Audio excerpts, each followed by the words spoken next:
Hello everyone, this is Ram. आज की class में हम आपको देखो क्लास 11th का अब फाइनल पेपर आने ही वाले हैं और फाइनल पेपर में आएगी पूरी बुक। और आज की क्लास के जो टॉपिक्स हैं वो मैं आपको बताता हूँ। आपको मैं पूरी बुक एक बार रिवाइज कराऊंगा स्टार्टिंग से लेकर एंडिंग तक, जिसमें फर्स्ट चैप्टर है फंडामेंटल ऑफ कंप्यूटर, उसके बाद Python fundamentals, list and operations, next है डिक्शनरी, उसके बाद डेटाबेस कंसेप्ट, स्ट्रक्चर क्वारी लैंग्वेज और आर्टिफिशियल इंटेलिजेंस। अगर ये आपको पढ़ाया गया तो, नहीं तो अब बाद में देखेंगे इसको। और फिर कुछ सैम्पल पेपर्स।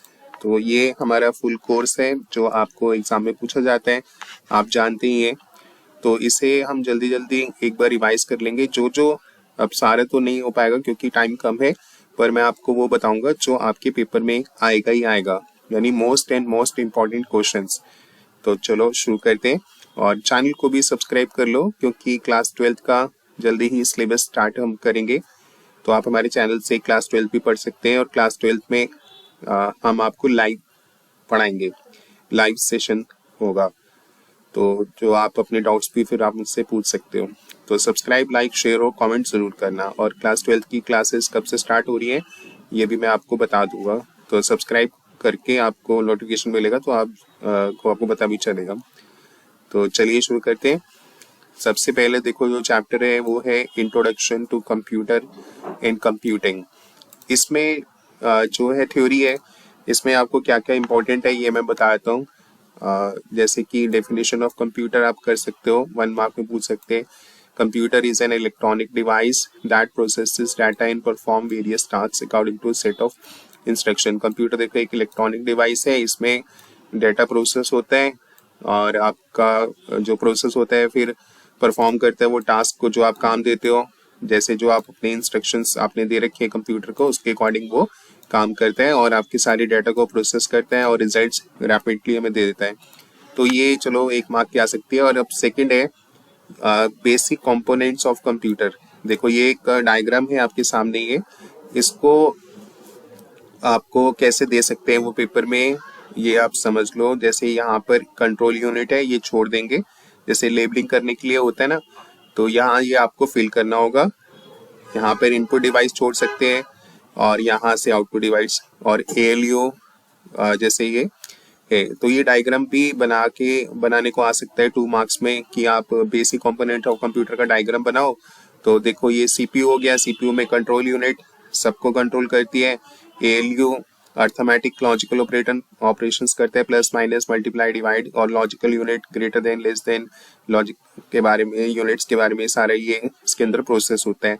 हम कंप्यूटर को इनपुट देते हैं, इसमें जाते हैं और फिर हमें आउटपुट मिलते हैं, ये मेमोरी यूनिट है। और ऐसे ही आपको एरो बनाने, तो ये डायग्राम देख लो ऐसे बनाते हैं, बहुत इजी है। पहले बॉक्स बनाओ, इसमें लिख दो CPU central processing control unit, CU, ALU arithmetic logical unit को, और यहाँ पर बाहर बना के इनपुट और यहाँ से बाहर निकाल दो आउटपुट, क्योंकि इनपुट दिया और हमें आउटपुट मिल गया। और ये हमारी स्टोरेज डिवाइस होगी, मेमोरी यूनिट्स हो गए। बस यही आपको बनाना के लिए आ सकता है। इसके आगे है सेंट्रल प्रोसेसिंग यूनिट की फुल फॉर्म क्या है ये तो आप जानते होंगे। CPU का फुल फॉर्म जो होता है वो सेंट्रल प्रोसेसिंग यूनिट है। ब्रेन ऑफ कंप्यूटर भी पूछते हैं क्या है, वो है, बोल दो आपकी CPU है। रिस्पॉन्सिबल है भाई एग्जीक्यूटिंग इंस्ट्रक्शन और परफॉर्मिंग कैलकुलेशन। रैम का फुल फॉर्म भी पूछा जा सकता है, रैंडम एक्सेस मेमोरी। ये एक टेम्परेरी स्टोरेज है, डाटा जब आप काम कर रहे होते हैं तो रैम में स्टोर होते हैं, प्रोग्राम्स भी आपके रैम में स्टोर होते हैं। तो ऐसे भी पूछ सकते हैं कि भाई कौन सी मेमोरी है जो कि टेम्परेरी स्टोरेज करती है, तो आप रैम बताओगे। हार्ड इसके बाद स्टोरेज डिवाइसेस में भी डाटा परमानेंटली स्टोर किस किस में रहता है आप बता सकते हो। हार्ड ड्राइव है, सॉलिड्स SSD है, सॉलिड स्टेट ड्राइव है, ताकि इसमें डाटा लॉन्ग टर्म के लिए स्टोर हो जाए। कीबोर्ड, माउस, टच स्क्रीन, ये सब क्या है, ये सब हमारे इनपुट डिवाइसेस हैं। जैसे आपसे ये पूछ लिया टच स्क्रीन क्या है, इनपुट डिवाइस है आउटपुट डिवाइस है, तो ये इनपुट डिवाइस में चला जाएगा। प्रिंटर क्या है, प्रिंटर एक आउटपुट डिवाइस है, तो ये आउटपुट डिवाइस में चला जाएगा। तो इस तरह से ये क्वेश्चन देख सकते हैं। स्पीकर के बारे में पूछ सकते हैं। अब नेक्स्ट है data representation computer are use. देखो 0 और 1 ही समझते हैं, बेस होता है उसका 2, 0 और 1 यानी 2। प्रोसेसिंग डेटा जो होता है प्रोसेस डाटा 0 और 1 की फॉर्म होता है। तो ये तो कि डेटा को रिप्रेजेंट करने के लिए 2 नंबर्स होते हैं जिन्हें हम बाइनरी नंबर्स भी बोलते हैं, और मशीन के वही समझते हैं 0 और 1।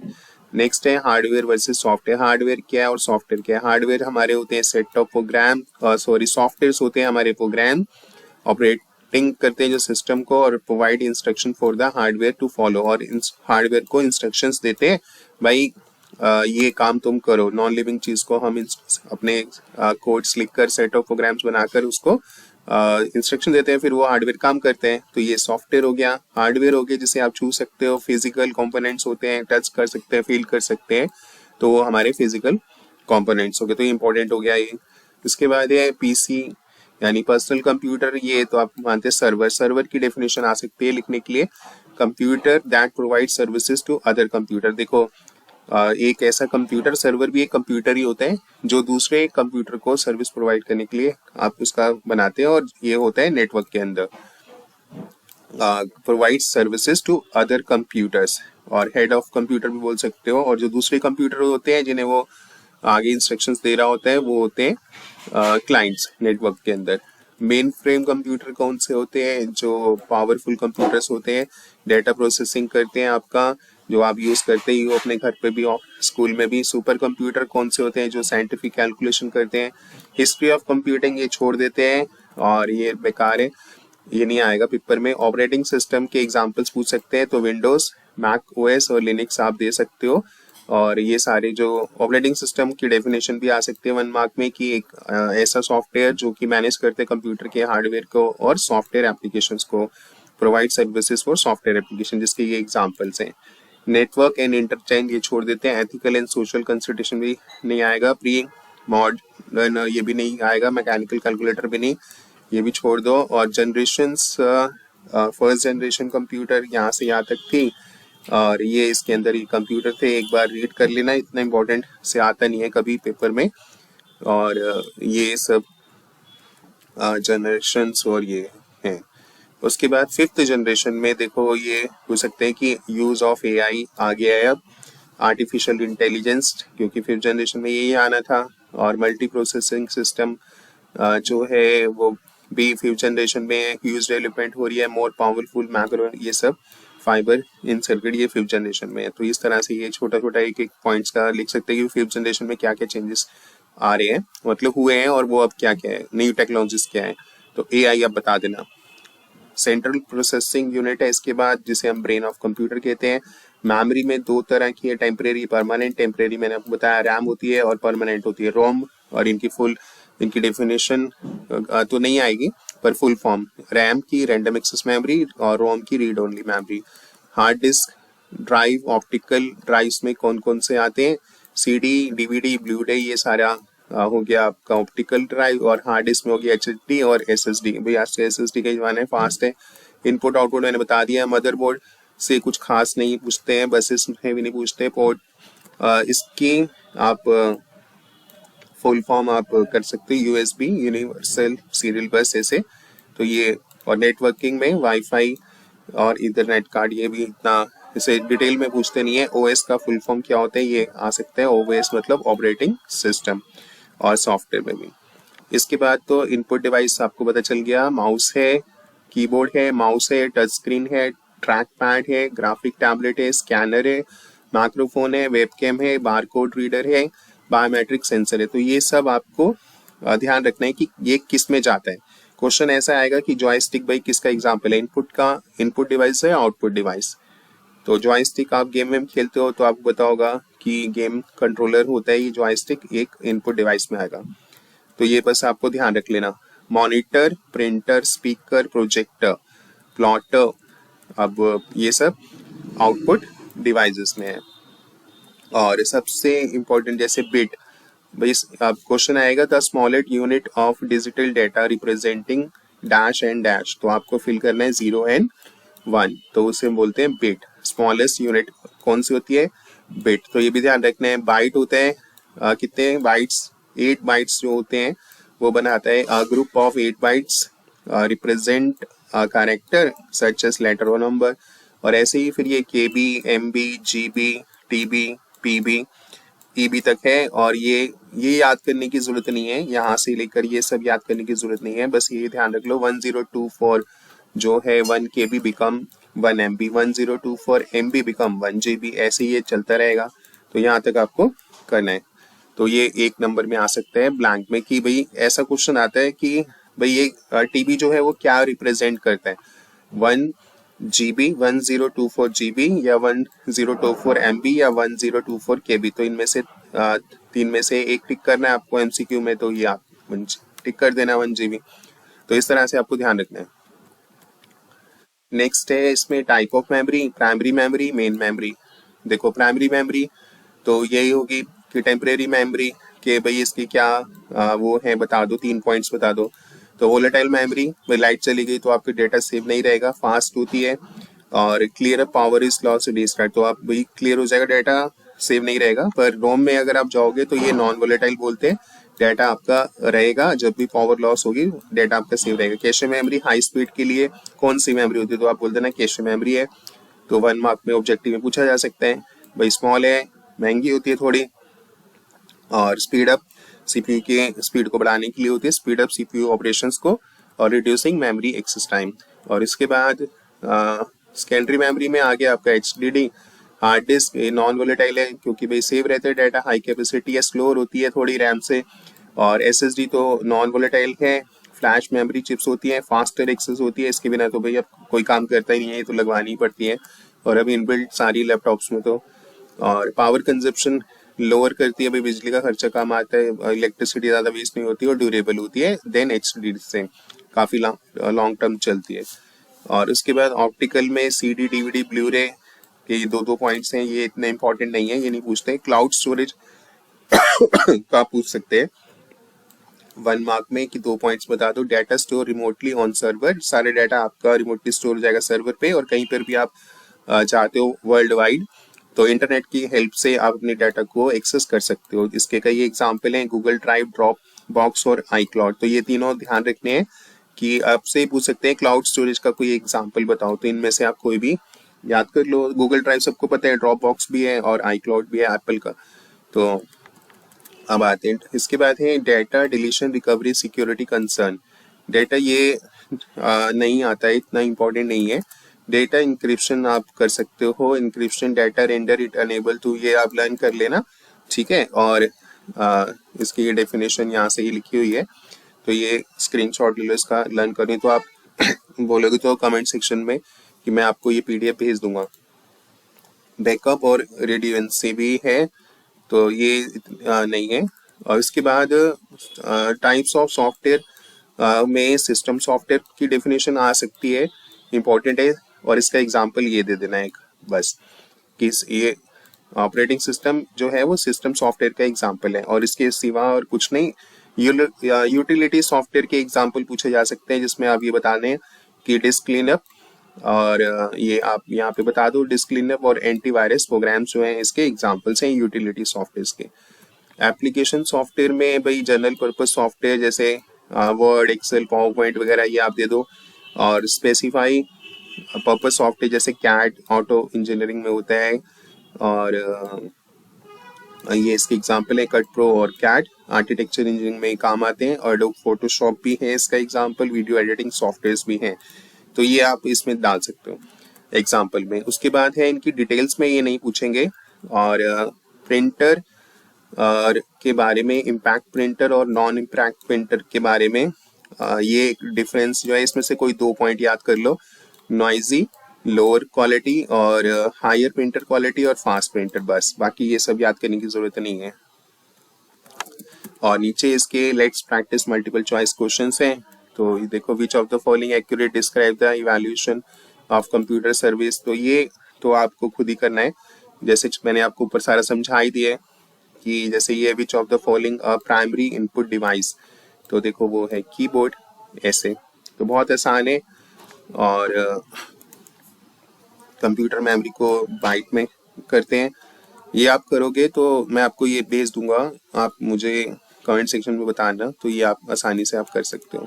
तो वही जो ऊपर हमने पढ़ा है उसी से रिलेटेड ही है, आसान है। नीचे इसके देखो आंसर भी दे रखे हैं answer to multiple choice questions. तो आप क्वेश्चन पढ़ो, आंसर करो, सिस्टम सॉफ्टवेयर, एप्लीकेशन सॉफ्टवेयर, जैसे मैंने ऊपर बताया तो सभी यही है। उसके बाद आते हैं वन लाइन के, जैसे what is evaluation path of computer device, ये इंपॉर्टेंट है। How are components of interconnected through buses और चैनल, ये ध्यान रखना जो कंप्यूटर के कंपोनेंट्स होते हैं जो अंदर इंटरनल होते हैं वो कैसे आपस में जुड़े होते हैं, वो बसेस के थ्रू और चैनल्स के थ्रू, बस ये ध्यान रखो। जैसे हमें कहीं जाना है तो हम बस का इस्तेमाल करते हैं ना ट्रैवल करने के लिए, तो ऐसे ही एक जगह से दूसरे जाने तक रैम से रोम में, रोम से एलयू में, तो डेटा ट्रैवल करते हैं बसेस में। इनपुट डिवाइसेस, कीबोर्ड, ये सब आपको मैंने बता दिया ऊपर। और measure of unit, computer memory को बाइट में, प्राइमरी और सेकेंडरी मेमोरी में भी बता दिया। और ऐसे ये 1 मार्क के हैं तो सारे मैंने ऊपर आपको एक्सप्लेन कर ही दिए। इसके बाद ये 2 मार्क्स में शॉर्ट क्वेश्चंस में है, और यही चीज आपको थोड़ा मतलब घुमा घुमा के एक ही बात को बार बार लिखनी है, भाई इसमें ऐसा होता है वैसा होता है। और इससे आपको ये जो भाई मेन है इसमें वो यही है, रैम और रोम में डिफरेंस पूछते हैं, और एप्लीकेशन सॉफ्टवेयर में और सिस्टम सॉफ्टवेयर में, ये 2 क्वेश्चंस अच्छे से कर लेना। अब आते हैं पाइथन में। देखो पाइथन काफी इंपॉर्टेंट है। तो Python is an object oriented, यहाँ पे डैश और डैश में आ सकता है, हाई लेवल है, ये भी डैश में आ सकते हैं। ऑब्जेक्ट ओरिएंटेड अभी छोड़ दो, किसने बनाई ये भी नहीं पूछते हैं। Python is a interpreted language, ये इंपॉर्टेंट क्वेश्चन है कि भाई वाई पाइथन इंटरप्रेटेड, क्योंकि does not require any separate compilation. जैसे सी प्लस प्लस जावा में कंपाइलर को लगाना पड़ता था मशीन हाई लेवल कोड को मशीन लेवल कोड में, पर इसमें ऐसा कुछ नहीं है। इसमें इंटरप्रेटर इसलिए बोला जाता है क्योंकि इसमें रिक्वायर्ड नहीं होता अलग से कोई सॉफ्टवेयर कंपाइलेशन के लिए करने के लिए, यानी हाई लेवल को लो लेवल में कन्वर्ट करने के लिए। और इसलिए बस आसानी से ये लाइन बाय लाइन रीड करता है इंटरप्रेटर।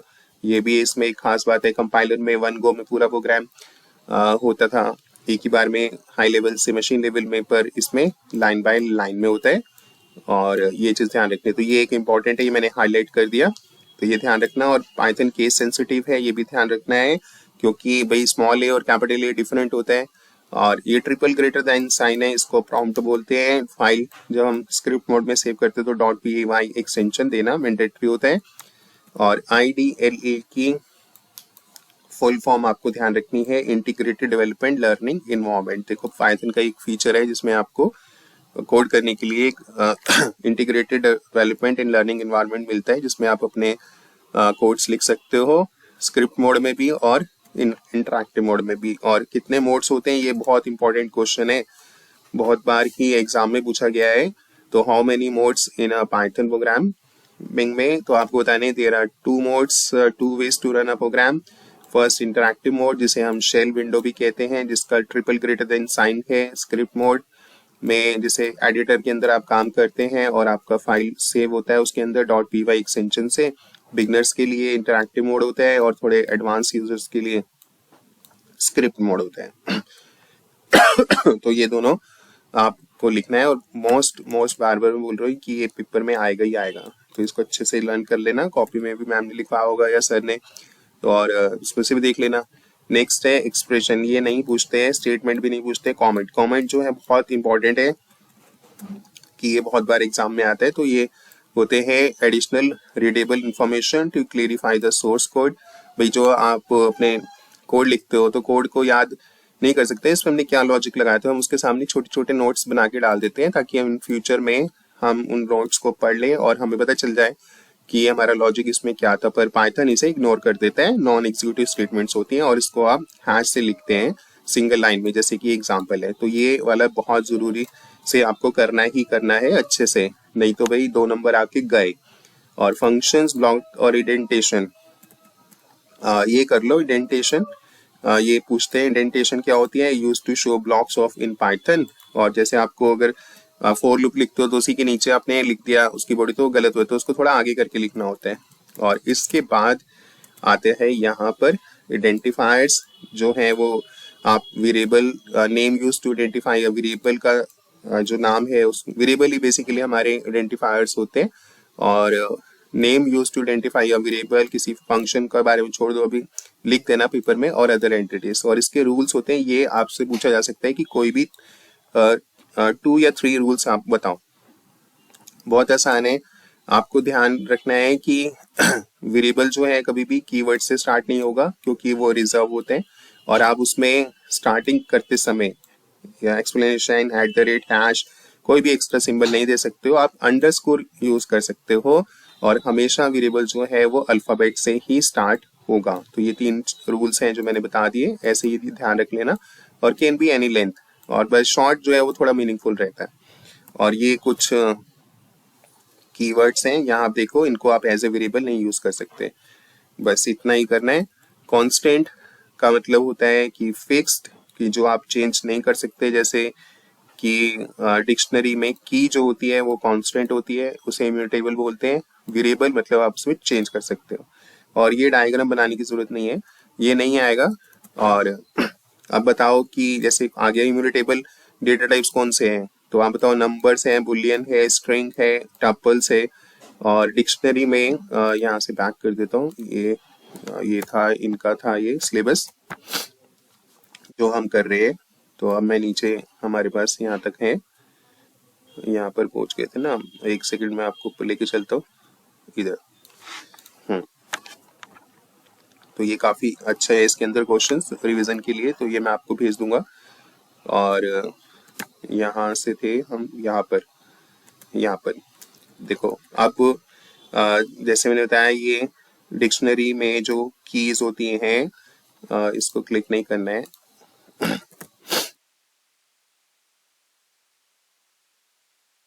डिक्शनरीज में जो कीज होती है, तो वो कीज जो होती है ना, तो वो इम्यूटेबल होती है, उसको हम बदल नहीं सकते हैं कीज को। पर जो वैल्यू होती है वो यहाँ पर मैं आपको यहाँ पे बता देता हूँ फिर से। ये जो डिक्शनरी में कीज होती हैं वो इम्यूटेबल होती हैं, और जो वैल्यूज होती हैं वो मुटेबल होती हैं। अब यहाँ पर क्वेश्चन कैसे आएगा, भाई आपको बताने इम्यूटेबल डेटा टाइप्स कौन से हैं, तो आप बता दो ये चारों हैं। ध्यान रख लो, नंबर्स, बुलियन, स्ट्रिंग और टपल्स में आप जो डेटा डालोगे उसको आप बदल नहीं सकते, कैनॉट बी एडेड। और म्यूटेबल होते हैं लिस्ट, डिक्शनरी और सेट्स, इन्हें आप चेंज करते हैं, पर डिक्शनरी की कीज जो है वो नहीं हो सकती। और इसके बाद कौन सा ऐसा फंक्शन है जिसके थ्रू आप एक्सट्रैक्ट कर सकते हो यूजर से डेटा, तो है इनपुट फंक्शन, ऐसे आप पूछेंगे। और आउटपुट के लिए प्रिंट फंक्शन। और यहाँ पर ये इंपॉर्टेंट है, देखो, यहाँ से लेकर यहाँ तक कन्वर्ट करना हो इंटीजर को, तो क्या कौन सा फंक्शन है, INT। STR क्या करता है, कन्वर्ट स्ट्रिंग। भाई इंटीजर टू स्ट्रिंग करना हो तो STR लगाओ, और किसी स्ट्रिंग को इंटीजर में करना हो तो INT लगाओ, जैसे आप इनपुट में लगाते हो। और फ्लोट में कन्वर्ट करना हो तो फ्लोट लगाओ। उसके बाद ये ऑपरेटर्स हैं, additional, arithmetic operators, relational operator, logical operator.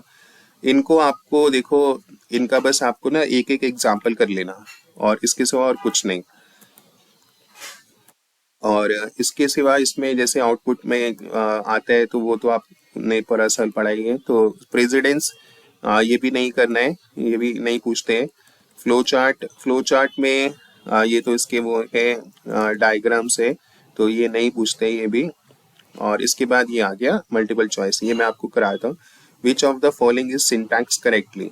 देखो, डबल कोट्स में दिया है, डबल कोट से बंद है, सिंगल से दिया है, सिंगल से ही बंद है, ये भी है। डबल कोट से शुरू है, यहाँ पे सिंगल बंद है, गलत हो गया, ये भी गलत हो गया, तो ये हमारा फर्स्ट हो गया। ये पाइथन जो है वो क्या है, is a open source, free and open source है, क्योंकि वो आप डाउनलोड करते समय इसको आप कोई पैसे नहीं देते हो। Identify the correct print statement में डबल कोट्स में मैसेज देते हैं या फिर सिंगल कोट्स में देते हैं। अगर आपने सिंगल किया, डबल से बंद किया तो गलत होगा, डबल से किया, सिंगल कर दिया तो भी गलत, नहीं दिया तो, अगर यहाँ कोई पहले वेरिएबल है उसकी वैल्यू दे रखी है तो आप हो सकता है, पर ऐसे नहीं हो सकता। तो option B is the right answer. और सिंगल लाइन कमेंट्स के लिए मैंने ऊपर आपको बताया था, वो है हैश, तो यहाँ पर आपको हैश बनना है। पाइथन जो है वो केस सेंसिटिव है, इसका मतलब है कि कैपिटल और स्मॉल लेटर्स नहीं, सेम तो नहीं है। Python doesn't care about the, नहीं, तो ट्रीट कैपिटल डिफरेंट, तो ऑप्शन सी में जाएंगे, तो ये हो जाएगा। और ऐसे ही which of the following are not fundamental building blocks of Python, identify a constant और errors. Not fundamental building blocks of a Python program, भाई वो एरर्स होगा। आइडेंटिफायर तो होता है कॉन्स्टेंट भी रखते हैं।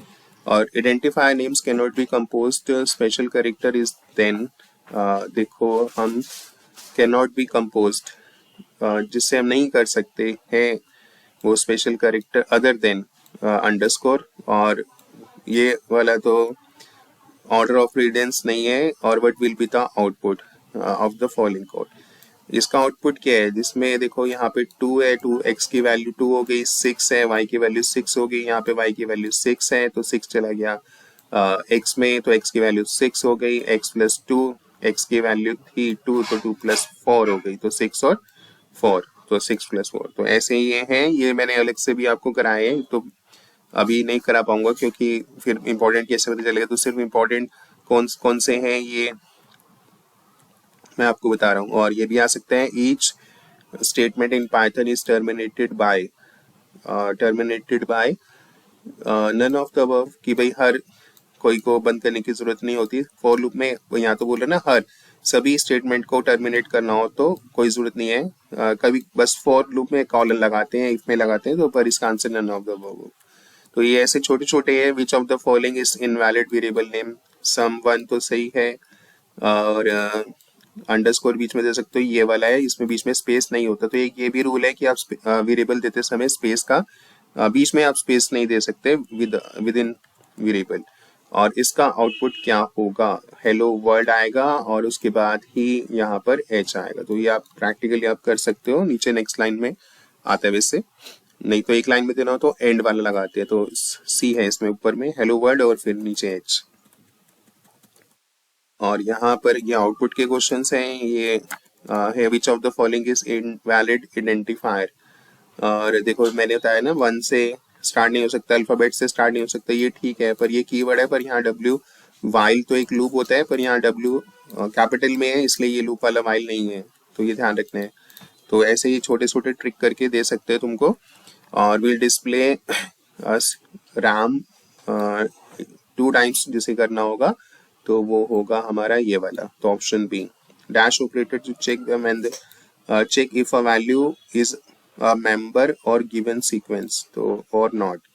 लॉजिकल ऑपरेटर जो है वो चेक करते हैं। और नीचे देखो ये सारे आंसर दिए हुए, आप अपनी तरफ से कोशिश करो, कोई भी नहीं आया तो मुझे कमेंट सेक्शन में बताना, तो मैं वहां से आपको बताऊंगा। और अब आते वेरी शॉर्ट वाले 1 मार्क्स के। व्हाट इज नन, ये पूछा जा सकता है। नन मतलब होता है कुछ भी नहीं, देयर इज नथिंग हियर, बस ये लिखना है। एरर क्या है, देखो x की x, y इक्वल टू 7, 7 तो दे दिया x को, पर y को क्या दिया, कुछ नहीं दिया, तो ये एरर हो गया, तो गलत है ना ये। और what will be the this code will, देखो a equal to b, b equal to 18, a equal to b, b equal to 18, इसका मतलब होता है कि 18 जो है वो a में भी जाएगा और b में भी जाएगा, तो दोनों में चला जाएगा। और following the code x equal to 0 find the reason is invalid token, ये नहीं आएगा, इंपॉर्टेंट नहीं है। और फाइंड द एरर, पहला है टेम्प इक्वल टू 90, प्रिंट में ब्रैकेट्स नहीं है, a इक्वल टू 12 और b equal to a plus b, और फिर प्रिंट में a एंड b, ये तो इसमें एरर जो है a प्लस b, b की वैल्यू तो भाई कुछ है नहीं, तो क्या प्रिंट करेगा। और यहाँ पर देखो कॉमा नहीं लगाया हुआ, और यहाँ 284 है, 284 तो है, पर यहाँ पर देखो ये रहे एरर, यहाँ पर कॉमा आना चाहिए, तो ये सारा दिया हुआ है, आंसर भी दे रखे हैं। और फाइंड द एरर, इसमें भी नीचे एरर्स की है, x प्लस वाई की वैल्यू 5 होगी, y में जाएगी, पर x की वैल्यू है क्या, x की वैल्यू तो कुछ नहीं है पहले, तो जब है ही नहीं तो गार्बेज होगी ना, तो गार्बेज प्लस 5 गार्बेज, तो एरर हो गया। इनपुट में किया है, पर इसमें इनपुट में int फंक्शन नहीं लगा रखा, और बी डिक्लेयर पर का ही नहीं है, तो ये भी है। और x ये कैसे हो सकता है, एक कॉमा लगाते हैं ना, x कोमा y होगा, तो ये भी गलत है, तो ये सारे गलत हैं। और इसमें जो आउटपुट्स हैं नीचे ये दे रखे हैं, आंसर भी आप निकाल सकते हो, बस मैं आपको बेसिक बताता हूँ। ये डिवाइड होगा, इसमें डेसिमल वैल्यू भी मिलती है, और डबल लगाओगे तो ये डेसिमल वैल्यू से रिमूव हो जाएगा। और परसेंटेज से, तो ये आपको बाकी मैंने बताया, परसेंटेज होता है जिससे हमको मॉड्यूलस ऑपरेटर बोलते हैं, और रिमाइंडर मिलता है। और नीचे ये दे रखे हैं इसके आंसर भी, और बहुत आसान है, मैंने आपको बता दिया। और ये भी आउटपुट के हैं, ये भी आउटपुट के हैं, तो ऐसे वाले आपको लिए नहीं है, साइंस के बच्चों के लिए आते हैं। ऊपर वाला ये वाला आपके लिए आ सकता है, identify the valid variable name. तो इसमें से देखो वैलिड ढूंढना है, प्राइस है, यूनिट अंडरस्कोर प्राइस भी वैलिड है, इसमें स्पेस यूज नहीं कर सकते पर हम अंडरस्कोर यूज कर सकते हैं, और अंडरस्कोर से भी स्टार्ट कर सकते हैं, एंड भी कर सकते हैं। तो ये हमारे वैलिड हो गए। ये वैलिड नहीं है क्योंकि इसमें बीच में स्पेस आ गया, इसमें डॉट आ गया, इसमें वाइल कीवर्ड हो गया, इसमें देखो हैश आ गया, एक्स्ट्रा सिंबल आ गया। तो ये सब आ सकते हैं। और फुल फॉर्म मैंने आपको बता दी थी, IDLE की, देखो ये पूछी जा सकती है ना, तो ये इंपॉर्टेंट है। और कंपाइलर है या इंटरप्रेटेड, तो इंटरप्रेटेड लैंग्वेज है और फ्री ओपन सोर्स है। इसका मतलब क्या है कि आपको डाउनलोड करते समय कोई पैसे वैसे नहीं देने। और शॉर्ट आंसर टाइप है, तो इसमें आ गया अब हमारा डिफरेंस बिटवीन कीवर्ड और आइडेंटिफायर में, ये याद कर लेना। रिजर्व वर्ड्स होते हैं और प्री डिफाइंड रिजर्व वर्ड्स हैं। आइडेंटिफायर यूनिक नेम है जो आप अपने वेरिएबल का देते हो, फंक्शन का देते हो और किसी क्लास का देते हो, तो आप बस ये ध्यान रख लो।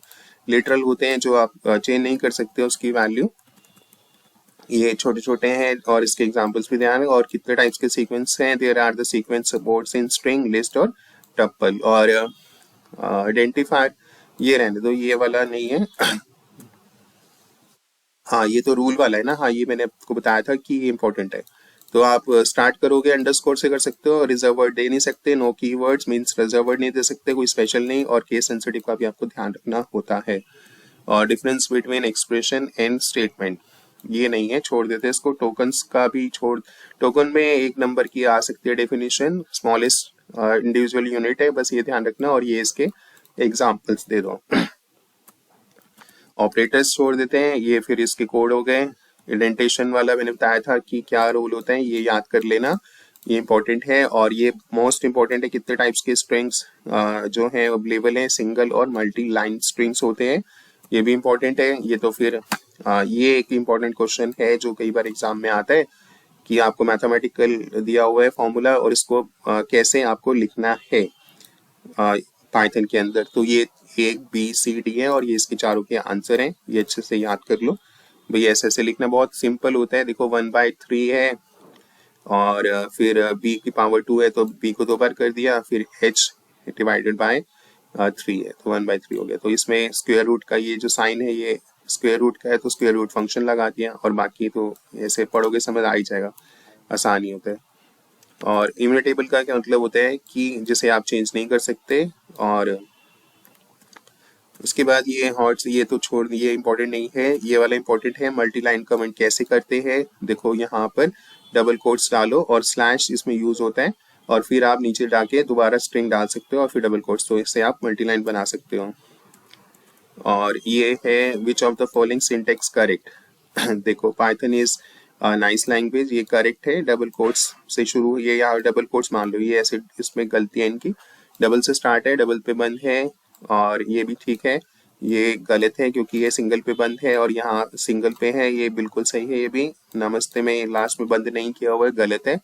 और यहाँ से शुरू है, यहाँ पे बंद है, ये भी सही है। तो बस डबल कोट्स और सिंगल कोट्स का स्टार्टिंग और एंडिंग देखना है आपको। और व्हाट इज एरर, क्या एरर है इसके अंदर, प्रिंट माय नेम इज, और उसके बाद यहाँ पे नेम को प्रिंट किया, भाई नेम ए है, my name is this, error name is not defined. भाई नेम को कैसे, नेम में तो कुछ है ही नहीं ना, तो प्रिंट स्टेटमेंट के ऊपर आपको नेम डिफाइन करना होगा। फिर ये आउटपुट वगैरह के क्वेश्चंस हैं, ये कर रखे हैं। तो इसके बाद ये आ गया प्रोग्राम्स, आ गए कुछ इंपॉर्टेंट प्रोग्राम्स हैं, ये मैं बता दूं कौन कौन से एग्जाम में आ सकते हैं। ये वाला नहीं, ये नहीं आएगा, ये वाला यहाँ से मैं आपको बताता हूँ। यहाँ से देखो ये वाला है, ये इंपॉर्टेंट प्रोग्राम है, पेपर में बहुत बार आया है, कई स्कूल्स में दिया गया है। सेल्सियस को कन्वर्ट करना है फ़ारेनहाइट में, तो बस ये फॉर्मूला पहले इनपुट कर लो सेल्सियस को, ये फॉर्मूला C × 9/5 और ब्रैकेट्स में +32, और फिर किसी वेरिएबल में स्टोर कर लो, F में उसको प्रिंट कर दो। तो ये वाला एक प्रोग्राम कर लो। और ये वाला मंथ वाला नहीं, और ये भी कर लो, एरिया ऑफ सर्कल का रेडियस को इनपुट करो, पाई की वैल्यू सेट करके R × R और फिर ये और एरिया को निकाल दो। और ये भी इंपॉर्टेंट है, सिलेंडर वाला भी इंपॉर्टेंट है, ये जो आप देख रहे हो, एंटर रेडियस और हाइट, फॉर्मूला लगा के फिर वॉल्यूम को प्रिंट करना है। Centimetre convert into foot into and inches, तो ये भी इंपॉर्टेंट है। ये इस तरह से देखो आपको फॉर्मूले के साथ याद कर लेना। और इसके बाद है एरिया ऑफ ट्राइंगल, ये भी इंपॉर्टेंट है ठीक है, ये इतना भी इम्पोर्टेंट नहीं है। कि कई बार आता है कई बार नहीं भी आता, क्योंकि इसमें स्क्वायर रूट वगैरह है ना, तो वो नहीं देते हैं टीचर, उन्होंने भाई कुछ पढ़ाया तो है नहीं। सिंपल इंटरेस्ट वाला जो है वो दे सकते हैं। इसमें फॉर्मूला है P इंटू आर इंटू 2/100। तो ये ध्यान रख के, और PRT तीनों यूजर से इनपुट करके SI नाम के वेरिएबल में या SK में देके उसको प्रिंट कर दो मैसेज के साथ कि सिंपल इंटरेस्ट ये है। और प्रिंट एक नंबर लेना है 2, और उसके बाद ऐसे n into n, n into n into n, ऐसे ये नहीं है, ये इंपॉर्टेंट नहीं है। और फिर ये तो लूप के हैं, ये वाला प्राइम नंबर वहाँ वाला भी इम्पोर्टेंट नहीं है, और ये भी इम्पोर्टेंट नहीं है भाई। अगर आपके पास साइंस है और साइंस के साथ IP है तो आपके लिए ये इम्पोर्टेंट है, कर लेना। और 2 नंबर्स, और फिर इनपुट करो। ये कैलकुलेटर बनाने का है, 4 नंबर में आ सकता है, 4 या 5 नंबर में। तो बहुत आसान है, पहले दोनों नंबर को इनपुट कर लो, यूजर से पूछ लो उसको क्या करना है, प्लस माइनस मल्टीप्लाई डिवाइड, और फिर इफ लगाकर अगर प्लस है तो ए प्लस बी एलिफ, अगर माइनस है तो ए माइनस बी एलिफ, अगर डिवाइड डाला है उसने सी में तो ये सारी कंडीशंस लगाकर, अगर इनमें से कुछ नहीं डाला तो एरर दिखा देगा, रॉन्ग ऑपरेटर है। ये इंपॉर्टेंट है, 5 नंबर का आ सकता है। क्वाड्रेटिक इक्वेशन उनके लिए इंपॉर्टेंट है जो साइंस स्टूडेंट है और उनके पास IP है। और प्रिंट करना है वर्ड में किसी डिजिट को, तो वही सेम इफ एल्स एलिफ वाला है कि आप एक डिजिट एंटर करोगे उसमें, और इसमें से चॉइस आ सकती है 4-5 नंबर, जैसे 4 या 5 मार्क्स में। तो ऐसे इफ लगा के N1 है तो 1 ONE 1, अगर n की वैल्यू 2 है तो TWO 2 प्रिंट करके दिखा दो, ऐसे जैसे ही दिया हुआ है। तो इसलिए ये भी इंपॉर्टेंट है। इंक्रीजिंग डिक्रीजिंग ऑर्डर में ओड नंबर को, n ओड नंबर्स को करना है, या 1 से लेकर 10 तक या 20 तक, तो वो भी हो सकता है। तो ये एक इम्पोर्टेंट है। सम ऑफ नेचुरल नंबर्स, ये इंपॉर्टेंट क्वेश्चन है, बहुत आसान है। पहले लिमिट एंटर कर लो, s की वैल्यू 0 लो, लूप चलाओ i से लेकर n+1 तक, जहाँ ये नंबर लिया उसका एक ज्यादा लेते हैं, और फिर s equal to s plus i कर लो, या s plus equal to i कर लो। ये लूप के अंदर चलता रहेगा और लास्ट में आपको सम निकाल के दे देगा, s की वैल्यू प्रिंट हो जाएगी। तो ये इम्पोर्टेंट है। और first even n even numbers, ये भी इंपॉर्टेंट है इसमें, और उसमें यही है कि यहाँ पर आपको उसमें कुछ इंक्रीमेंट नहीं किया है तो यहाँ पे +2 का डालना है, बाकी जैसा ही है, और 0 से स्टार्ट करना है।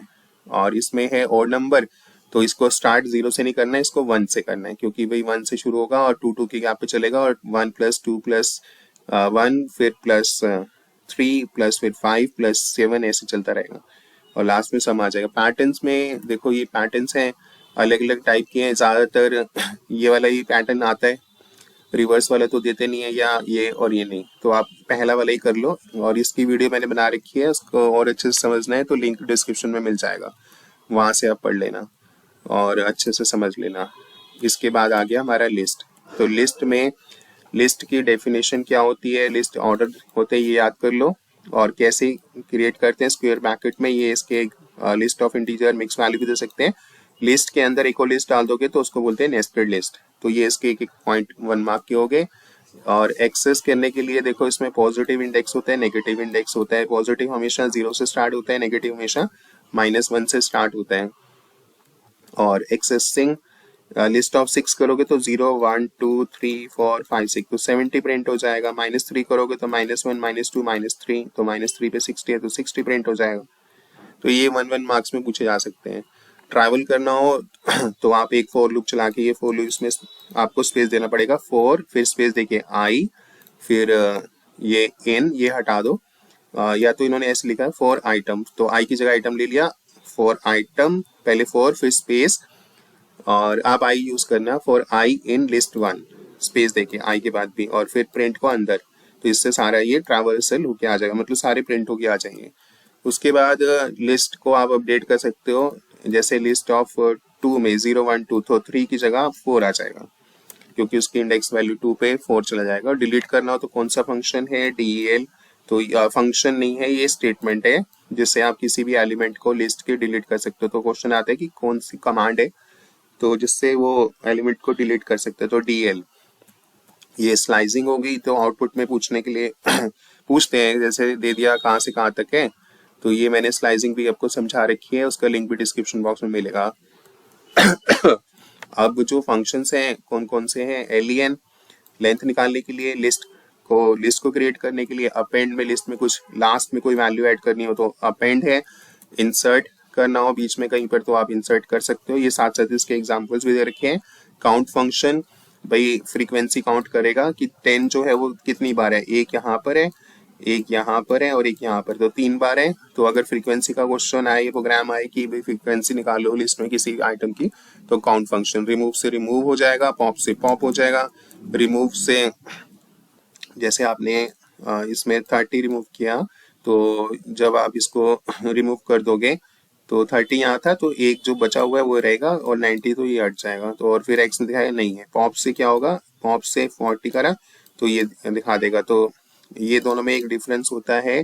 From the list if the element is multiplies time, तो एक ही बार वो डिलीट करता है, नहीं तो फिर ऐड देता है।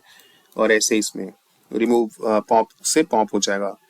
तो पॉप से भी कर सकते हो, रिमूव से भी कर सकते हो, रिवर्स से रिवर्स उल्टी प्रिंट हो जाएगी लिस्ट। सॉर्ट से असेंडिंग या डिसेंडिंग ऑर्डर में होगा। मिनिमम मैक्सिमम सम, ये लिस्ट में सबसे बड़ा एलिमेंट कौन सा है या छोटा कौन सा है। मैक्सिमम 92 है, मिनिमम जो है सबसे लोएस्ट है 12, तो ये 12 आ जाएगा। सम इन सब का टोटल हो जाएगा 284। सही है नहीं है देख लेंगे।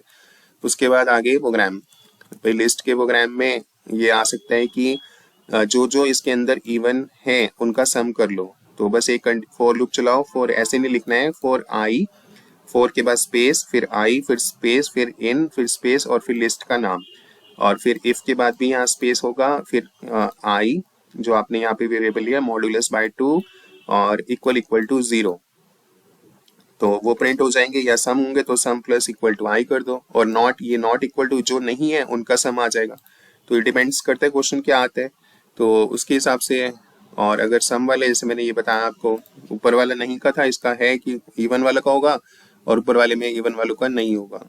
और ये प्रोग्राम है, ये तो चलो छोड़ो, प्रोग्राम का इम्पोर्टेंट है, वो तो लिस्ट का एक तो समझने की बात है, टाइम लगे। इसके बाद आता है डिक्शनरी। डिक्शनरी देखो क्या होती है, की और वैल्यूज उसके अंदर होती है। अनऑर्डर और अनइंडेक्स स्ट्रक्चर होता है। इसकी ये डेफिनेशन याद करनी है। की पेयर वैल्यू है जिसको हम बोलते हैं आइटम्स, जो कि यूनिक होती है। की मैंने आपको पहले ही बता दिया था ऊपर। और वैल्यूज जो है इम्यूटेबल होती है। और कैसे क्रिएट करते हैं, एम्प्टी डिक्शनरी को DIT डिक्शनरी का नाम इक्वल टू, फिर करली ब्रैकेट्स में ये बनाते हैं। तो यहाँ से ये वाला तो गलत है, तो ये वाला सही है, से आप एक डिक्शनरी क्रिएट कर सकते हो। और कैसे एक्सेस करते हैं, की के थ्रू एक्सेस कर सकते हैं। जैसे जैसे ये हमने प्रिंट किया राम, तो राम की जो वैल्यू है वो है 89, तो 89 आ गई। बस डिक्शनरी का नाम तो स्क्वायर ब्रैकेट लगाओ, यहाँ बंद करो और फिर आपको वो मिल जाएगा। और बाकी तो इसमें ये है कि इन ऑपरेटर कैसे यूज करते हैं। तो सुहेल है तो ट्रू दिखाएगा, अगर नॉट इन होता तो फॉल्स दिखा देते। तो ये इसके डिक्शनरी के कुछ छोटे छोटे एग्जाम्पल्स दिए हुए हैं। ट्रैवल करना हो तो फॉर लूप लगा के करो। और कीज और आइटम से आपको दोनों मिल जाएंगे, कीज भी और वैल्यूज भी। कीज नाम का फंक्शन यूज करोगे तो कीज आएंगी, वैल्यूज का करोगे तो वैल्यूज आएंगे। डिलीट करने के लिए कोई भी चीज डिक्शनरी में तो DEL है।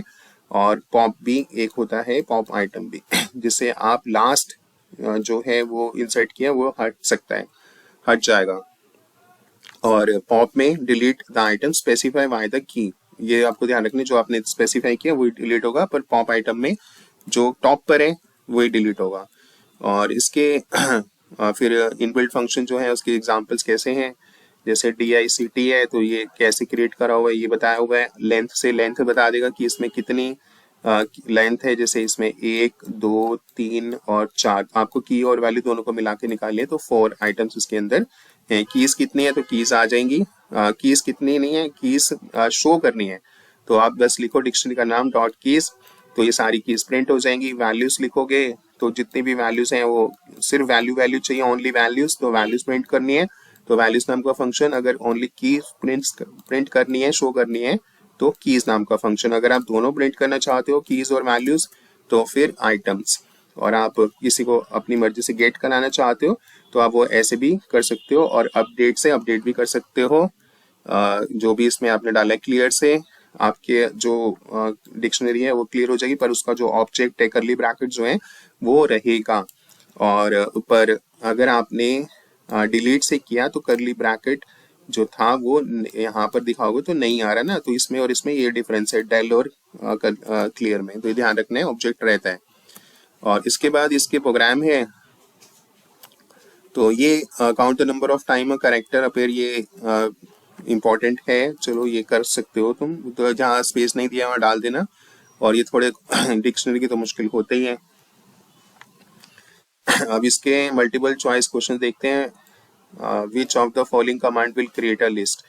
डी, ऑल ऑफ द ऐसे भी बना सकते हैं लिस्ट फंक्शन से, खाली भी बना सकते हैं और इसके ऐसे भी बना सकते हैं, तो इसलिए डी हो गया।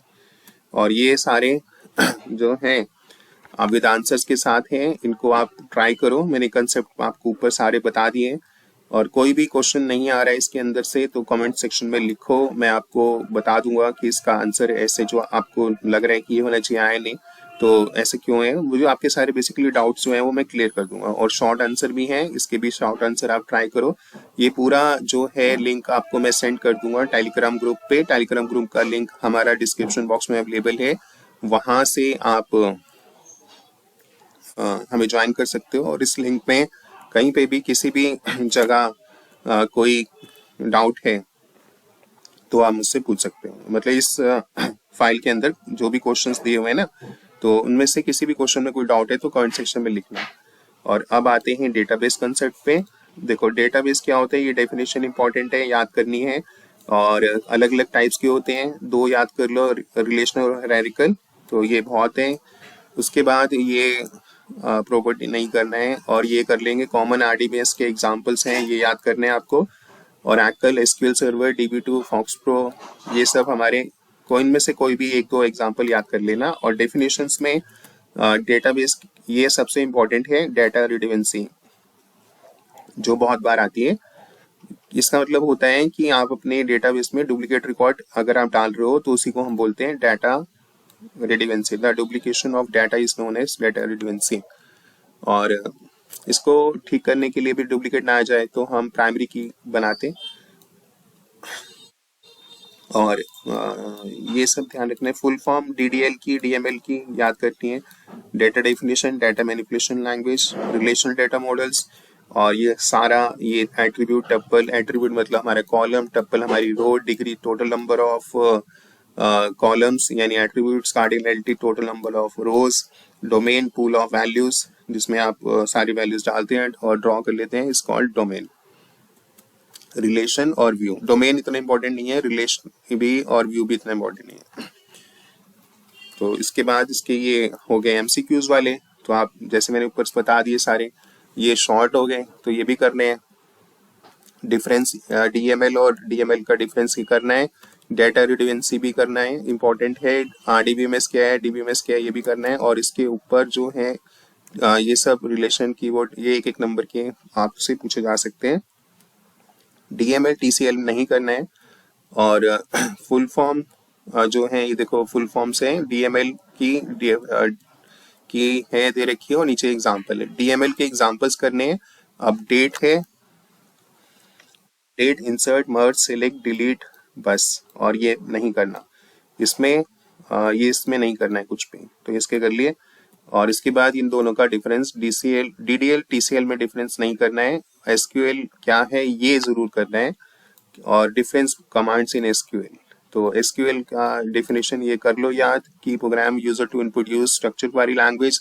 इसकी फुल फॉर्म भी आपको पता होनी चाहिए स्ट्रक्चर क्वेरी की। और इसके बाद इसकी जो कमांड्स हैं वो कौन कौन सी हैं ये आपको याद करनी है।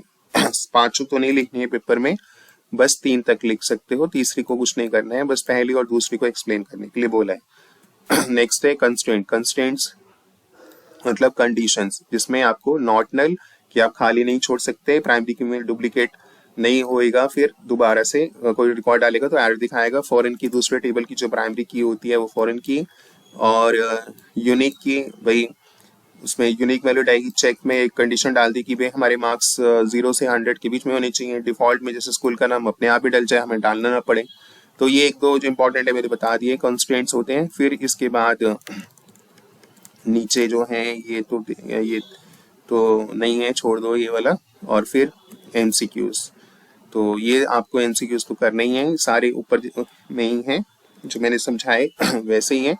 और ऑल्टरनेट कीज जितनी भी हैं उनकी डेफिनेशन कर लेना। प्राइमरी की सबसे ज्यादा इंपॉर्टेंट है, जैसे रोल नंबर, इसके एग्जांपल्स भी हैं जैसे रोल नंबर, और इसमें रोल नंबर हो गया, आधार कार्ड नंबर हो गया, ये सारा हमारा प्राइमरी की में एग्जांपल्स हो गए। ये एक इंपॉर्टेंट क्वेश्चन है, प्राइमरी की और यूनिक की में क्या डिफरेंस होता है। प्राइमरी की में ये लिखो use to serve a unique identifier, determine the rows, ये लिखना है। और ये इंपॉर्टेंट है, एक्सेप्ट नल वैल्यूज, और इसमें एक्सेप्ट नहीं, कैन नॉट एक्सेप्ट। प्राइमरी की में नल वैल्यू एक्सेप्ट नहीं होती है, उसमें होती है, और ओनली वन प्राइमरी की होती है, पर एक टेबल में एक ही प्राइमरी की होती है, पर एक टेबल में मोर देन वन यूनिक की हो सकती है। और primary key is used for indicating the row unique, और unique key is used for preventing duplicate entries. और प्राइमरी की और फॉरेन की में भी डिफरेंस आपको ये याद करना है, ये वाला, ये दो पॉइंट कर लो, जैसे छोटे छोटे जो हैं वो कर लो, तो आराम से याद हो जाएगा। और लिख लेना, यूनिक और प्राइमरी में तो बता ही दिया ऊपर। फिर आ गया एसक्यूएल। एसक्यूएल क्या होता है ये पता, ये करना है आपको एक 1 मार्क्स में। फिर इसकी टाइप्स ऑफ कमांड्स हैं, और इसके देखो ये एग्जांपल्स दिए हुए हैं। डीडीएल का अगर पूछेंगे कि बताओ कौन कौन से एग्जांपल हैं, तो क्रिएट, ड्रॉप, ऑल्टर, ट्रंकेट। और अगर ये पूछ लिया ऑल्टर किसके अंदर आता है, तो आप बताना है डीडीएल के अंदर आता है। डिलीट किस में, डीएमएल में।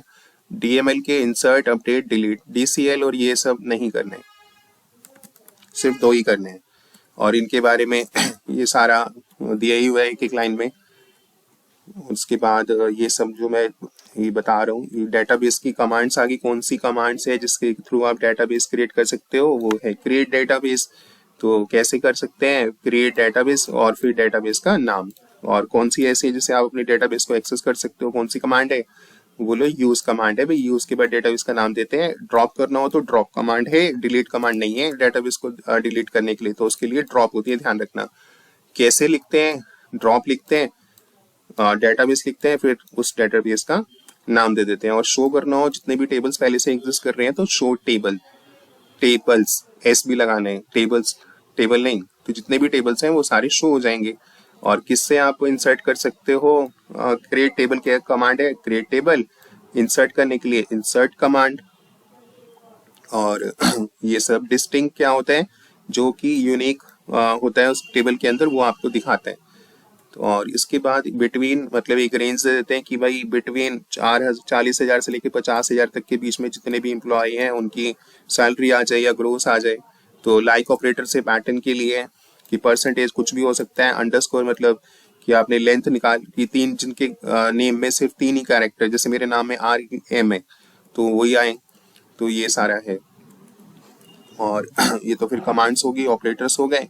ऑर्डर बाय क्लॉज होता है, असेंडिंग ऑर्डर में करने के लिए। डिसेंडिंग करना हो तो लास्ट में हमें DESC लगाना ही पड़ता है। असेंडिंग में ASC लगता है, पर वो ऑप्शनल होता है, तो ये ध्यान रखना। देखो यहाँ पर जैसे मैंने ये बताया, तो DESC मैंडेटरी है, ASC भी आप लगा सकते हो पर ऑप्शनल है। तो इससे क्या होगा, ग्रेड हो जाएंगे डिसेंडिंग में, और ई नेम हो जाएगा असेंडिंग में। ऐसे भी क्वेरी आ सकती है जिसमें दोनों का यूज कर सकते हैं। डिलीट में स्टार नहीं आता है फ्रॉम के साथ। अगर आपको किसी रिकॉर्ड को डिलीट करना है तो डिलीट कर सकते हैं। पर्टिकुलर करना है तो आप वेयर कंडीशन डालकर वो रिकॉर्ड्स को आप डिलीट कर सकते हो। अपडेट में आपको कैसे करना होता है, ये बहुत बार आता है और बच्चे गलत भी कर देते हैं। अपडेट, फिर टेबल का नाम, सेट ग्रोस इक्वल टू 25,000, जितने भी ग्रोस हैं सबकी 25,000 हो जाएगी। पर अगर आप कोई कंडीशन डालना चाहते हो तो आप वेयर क्लॉज से आप डाल सकते हो जी भाई जिनका ई कोड 101 हो और उनका ग्रॉस सैलरी 40,000 हो जाए और ग्रेड ए हो जाए। तो सिंटेक्स ध्यान रख लो, पहले अपडेट, फिर टेबल का नाम, फिर सेट लिखना होता है, फिर हमारे यहाँ जो चेंज करना है वो, फिर वेयर क्लॉज के साथ आगे कंडीशन। ऑल्टर और अपडेट में क्या डिफरेंस होता है, ऑल्टर जो है वो स्ट्रक्चर को अपडेट करती है, और जो अपडेट है वो रोज को, जो उसके टपल्स हैं। तो ये मॉडिफाई, इसमें 3 क्लॉज होते हैं, ऐड, मॉडिफाई और ड्रॉप। ऐड मतलब नया कॉलम ऐड करना हो, मॉडिफाई अगर आपने किसी का डेटा टाइप जो जिसमें 30 रखा, बाद में उसको आपको उसकी विड्थ बढ़ानी है तो आप 30 से 60 कर सकते हो। और अगर कोई कॉलम रिमूव करना है तो ड्रॉप। अब ये वाला, ये ड्रॉप वो वाला नहीं, उस जैसे, तो ऑल्टर के साथ ड्रॉप से उसका जो स्ट्रक्चर में आप जब क्रिएट टेबल किया था ना, तो कॉलम बनाया था कमीशन नाम का, COMM, तो उसको आप डिलीट कर रहे हो। ड्रॉप टेबल से ड्रॉप कर सकते हो टेबल को। और ये सारी, ये तो ऊपर मैंने बता ही दिया आपको, not null, default, unique, primary key. Constraint कैसे ऐड करना है, डिलीट करना है, ये सब नहीं आएगा पेपर में। और कमांड्स के बारे में ध्यान रखना है कि ये कमांड कहाँ यूज करनी है, कैसे यूज करनी है, और कहाँ डिस्क्राइब कमांड होती है जिसके थ्रू आप टेबल का स्ट्रक्चर देख सकते हो, DESC, या फिर आप इसको फुल पूरा भी लिख सकते हो, और फिर आगे टेबल का नाम। जैसे यहाँ पर डिस्क्राइब लिखा है ना, डिस्क्राइब एम्प्लॉय, तो इससे या डीएससी एम्प्लॉय, डीएससी वाला असेंडिंग वाला नहीं है, इससे स्ट्रक्चर का जो आपने बनाया था क्रिएट टेबल से, उसमें उसका डेटा टाइप साइज कंस्ट्रेंट सब आ जाएगा। ऑल्टर टेबल कमांड मैंने बता दी, अपडेट और ऑल्टर में डिफरेंस करना है। डिलीट करने के लिए डिलीट और ड्रॉप जो है वो टेबल को ड्रॉप करने के लिए, डेटाबेस को, और डिलीट रोज को। तो ये छोटे छोटे पॉइंट्स हैं, ध्यान रखना भाई, फुल मार्क्स मिल जाएंगे फिर अच्छे से कर लो। तो वेयर क्लॉज और ये रिलेशन पुल, ये डिस्टिंक्ट भाई जो डुप्लीकेट है उसको नहीं लेगा, ओनली रिमूव कर देगा duplicate source in the output. Between भी बता दिया, लाइक बता दिया। इन भाई इन में से ही होगा। अगर मैं नॉट नहीं लिखूं तो लिखूं कि इन E1 E3 E5 में से ही आएंगे, अगर नॉट इन लिख दिया तो इनके अलावा आएंगे हमारे रिकॉर्ड्स। और ग्रुप बाय भी इंपॉर्टेंट है, जैसे आप ग्रुपिंग करते हो तो किसी ग्रुप बाय में आपको यूज करना हो तो ग्रुप बाय यूज कर सकते हो, ग्रुप बाय ग्रेड। और ये ध्यान रखना है, जब भी ग्रुप बाय यूज हो तो यहाँ पर एक फंक्शन का होना जरूरी है, जैसे एवरेज, सम, मिनिमम, मैक्सिमम, नहीं तो एरर होता है। और जब हम ग्रुप बाय यूज करते हैं तो हम वेयर नहीं यूज करते, फिर हम हैविंग क्लॉज का यूज करते हैं कंडीशन के लिए। जैसे कि यहाँ पर कि इसमें क्या बोल रहे हैं कि सिलेक्ट कर लो ग्रेड वाले कॉलम को, एवरेज निकाल लो ग्रोस की, और एम्प्लॉय ग्रुप कर दो ग्रेड। भाई ए के एक ग्रुप है, फिर बी का है, फिर सी का है, तो ऐसे वो ग्रुप बना लेगा। और उसमें से उन्हीं की करनी है, होंगे तो वो बहुत सारे अलग अलग ग्रुप, ए का भी ग्रुप होगा, बी का भी, सी का भी, पर उन्हीं की करो जिसकी 5000 से ज्यादा है। पर यहाँ अगर वेयर लगा दिया तो नो आउटपुट, तो यहाँ पर हैविंग यूज करना है। इज नल, भाई बच्चे क्या करते हैं, कई बार इज नल की जगह इक्वल टू नल कर देते हैं कि कॉलम नेम जैसे डिपार्टमेंट इक्वल टू नल, तो ये आंसर गलत हो जाता है। तो यहाँ इक्वल नहीं आता, इज नल आता है। कभी ऐसे पूछे भी एक पर्सन है, राम है, वो उसको आउटपुट नहीं मिल रहा है, ठीक है, ऐसे स्टोरी बना के दे देते हैं कि उसने क्या गलती करी इस कमांड में, तो उसने ये गलती करी कि department code equal to null लिख दिया, तो आपको लिखना है इज नल। तो वहां पर वही दिखाएगा जिसके जो रिकॉर्ड्स में नल है, जिन्होंने भी फीस वगैरह नहीं दी या पेमेंट नहीं करी, तो ऐसे। उसके बाद फिर ये एमसीक्यूज हैं, तो ये मैंने ऊपर आपको सारे समझा दिए, ट्राई करो, नीचे इसके आंसर भी दे रखे हैं, ये रहे सारे आंसर। तो आंसर से आपको पता ही चल जाएगा।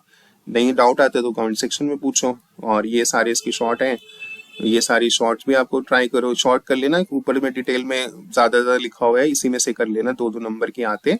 और फिर ये टेबल के क्वेश्चन है, तो भाई जैसे आपको यहाँ पे मैं एक करवा भी देता हूँ, जैसे एक आपको दिया हुआ है फैकल्टी नाम का टेबल, एक कोर्स नाम का टेबल, 2 टेबल दे दिया, रिकॉर्ड्स दे दिए, और यहाँ पर पूछ लिया कि उन्हीं को डिस्प्ले करो जिनकी सैलरी ग्रेटर देन 12,000 है। तो आपको लिखना है सिलेक्ट कमांड का यूज करके टेबल का नाम, start from faculty where salary 12,000 to display the details of जिनकी फीस इसके बीच में है।